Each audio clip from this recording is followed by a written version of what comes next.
মই বুজি পোৱা নাই এতিয়া মোৰ ঘৰতো ঢেৰ বিল আহিছে মানে বিল দি তত পোৱা নাই মানে ষ্টুডিঅ'টো হেমতে চ'লাৰ লগাম এতিয়া কৈছে যে চ'লাৰত বোলে ছাবচিডি দিব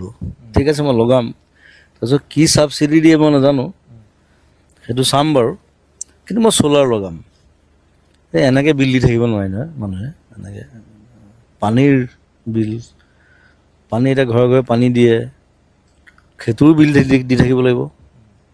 ইলেক্ট্ৰিচিটি বিল য'ত আগতে 2000 টকা আহিছিলে এতিয়া 5000 টকা আহে আৰু পইচা ভৰাই আহে সেইটো মই গৰিমাৰ পৰা গম পাওঁ শেষেই হৈ যায় সেইবোৰতো মই নাচাওঁতো গৰিমাকে কালি দিছোঁ 2000 টকা আকৌ নাইকিয়া হৈ গ'ল ঘটংকৈ বোল দি থাকা আৰু সেইটো মানে কথা এটা কৈ দিওঁ মানে দেৱী চৰকাৰকে ক'ম যে ইমান যে মন্দিৰ চন্দিৰ বনাই আছে হা কিবা কিবি বনাই আছে যে কোটি কোটি টকা খৰচ কৰিছে তাত সেই পইচাবোৰ আমাৰ পৰা তেনেকৈ লৈ গৈ আছে